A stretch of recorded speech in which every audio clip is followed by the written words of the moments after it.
Moving on to item 21, is there a motion on the floor? Madam Chair, I move to approve that item. Second.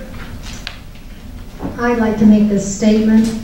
Before we vote on these nominations, I need to make the public fully aware of the behavior of one of the nominees, Chris DeSimone, who I think participation will be detrimental to good governance and to the difficult and complex issues of the Transportation Advisory Committee.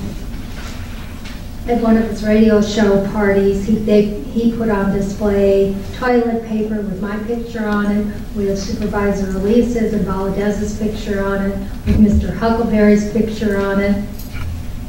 That's apparently what he thinks of the 3 supervisors who are being asked by Supervisor Miller to vote on to approve his placement on the committee.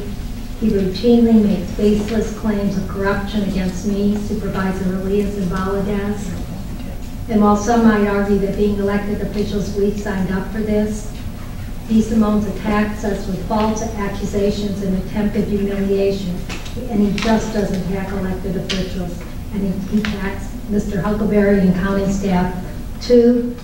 For more than a year, Chris DeSimone called our transportation director a horrible, vulgar name. He only stopped after Mr. Huckleberry wrote to the station's management and owners to complain with his nomination. Our transportation director may now have to sit in a room and try to have a professional interaction with a man who repeatedly publicly attacked her.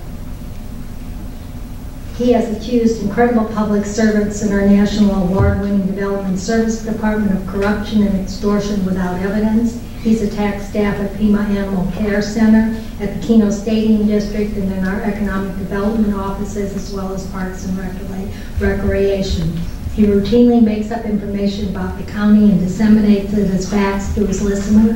His attacks know no boundaries, and they can't be dismissed as mere criticism of public policy. This is mockery, ridicule, and personal attacks. It goes well beyond what anyone would consider civil or responsible, let alone fair.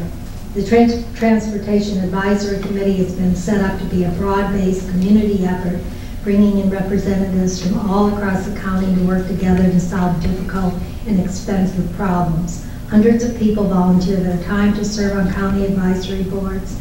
The Transportation Advisory Committee requires selfless people willing to put in long hours and work cooperatively, and again, emphasize the word cooperatively, to fix our community roads.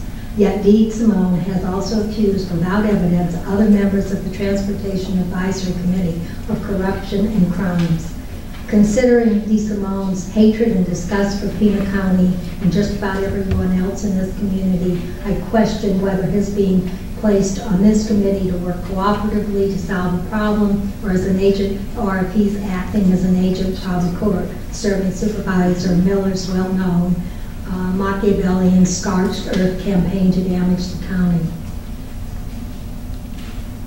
This board has a long history of not interfering with nominations of other supervisors to boards and committees, lest our own nominations be interfered with. That tradition weighs heavily on me today.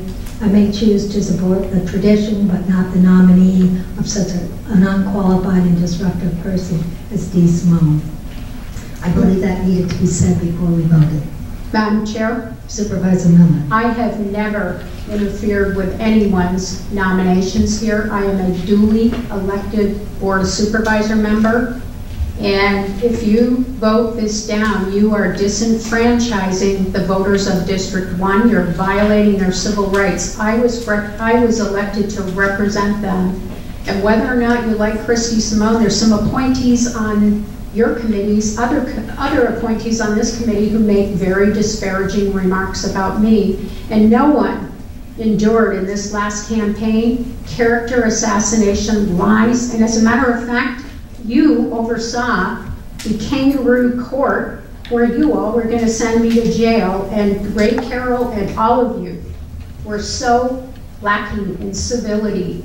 And the kinds of behavior that I experienced, and through the public records, what I found out is going on in this community, all I can say is, if you disenfranchise the voters of District 1, If Mr. DeSimone goes to one of those meetings and it is clear that he is interfering or causing a problem, but just because you don't like a diversity of thought, we all have different opinions, and we saw that today. And I am strongly urging all of you. I've supported every single one of your nominees. I've never said a word, because you have a right as an elected supervisor to appoint who you want to that committee. Chris DeSimone is a citizen. He's never broken the law.